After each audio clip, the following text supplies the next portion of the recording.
My second son arrived in the world after a long, restless night, sunny side up and mad about the way he had been treated. He weighed 8 pounds even. I decided not to say anything about the way he had treated me for the last several hours, and we settled down to breastfeeding. He latched on and he ate. Long feeding sessions were not for us. 5 to 7 minutes on one side was all that he needed. He would smile that happy, contented, milk-drunk smile, and then he would puke. Throw it all up, soaking me, the couch, the burp cloth, his clothes, my clothes, everything. Every single time he ate. You would think we had problems keeping his weight up, worried conversations with his doctor about how to keep that milk inside of him. But we didn't, because despite the fact that he puked up what must have been half of everything he ate, he grew and grew and grew. We didn't have a scale, so I started slipping him onto the scale at the grocery store. The cashiers thought that it was adorable, and the shoppers smiled to see a baby checked out at the market. When Thanksgiving arrived, he was 12 weeks old. The average 3-month-old baby weighs 11 pounds, but my baby weighed the same as the turkey on the table, 18 pounds. Eventually, I had to stop weighing my baby at the grocery store scale, not because of a cranky shop manager or health and safety concerns, but because the grocery store scales topped out at 20 pounds. I had to get creative. Each week, after our trip to the library, I would walk up to the UPS store and weigh my baby on the package scale. The number on the scale climbed and climbed until one day, at 5 months old, the scale read 27 pounds. That is more than the weight of the average 2-year-old. More than 2 large watermelons. 27 pounds is about the weight of a bar of gold bullion at Fort Knox.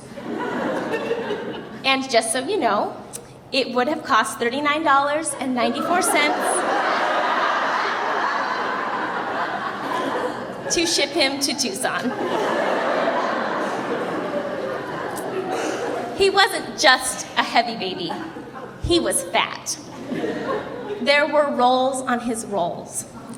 Washing him took forever because I had to clean out between all 16 of his deep roll creases.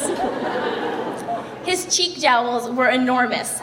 They looked like they were about to slide off of his face from the weight, as if his skin couldn't possibly hold any more. His fingers were like little smoky sausages, and his feet were so fat that his shoes would not fit. He was the fattest baby I had ever known. He was the fattest baby anyone I knew had ever known. He was the fattest baby in the world. I was a home-birthing, breastfeeding, co-sleeping, organic food-eating, attachment parenting, baby-wearing mama. In Portland, Oregon, this is not uncommon. But 12 years ago, in the suburbs, it was certainly unusual. An idealist at heart, I was committed to raising my child as naturally as possible.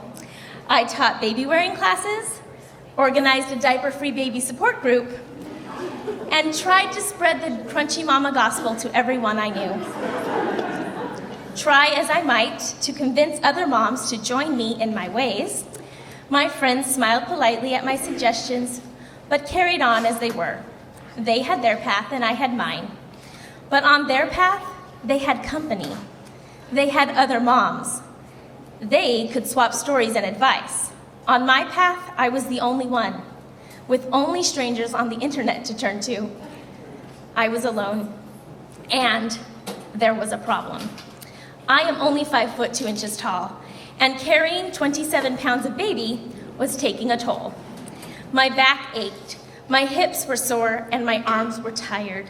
I could no longer carry him in the crossbody ring sling that I used because it cut into my shoulder and my back could just not support the weight. A stroller was not an option. If there was anything in my parenting philosophy that I believed in wholeheartedly, it was carrying my baby all the time, everywhere. But I couldn't. I was devastated. One of those strangers from the internet advised me to try carrying him on my back in a wrap. A wrap is basically a long piece of fabric that's wrapped in a terrifyingly complex manner around yourself and your baby until at last the baby is secure and you are comfortably hands-free, in theory. I had tried once with near disastrous results. The baby was so heavy that he just stretched right out of the wrap. I caught him just before he tumbled head over heels down my back. No, a wrap was not for me. Try it again, urged the internet stranger.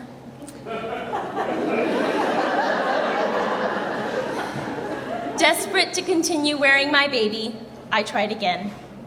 I got my hands on 5 yards of non-stretchy fabric. I watched videos. I practiced with a spotter. I practiced some more. And finally, I figured it out.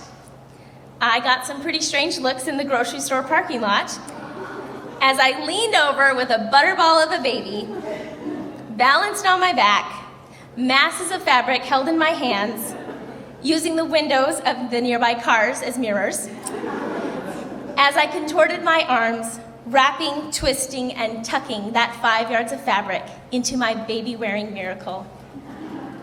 I was wearing my 27-pound baby. I was back in the baby-wearing business.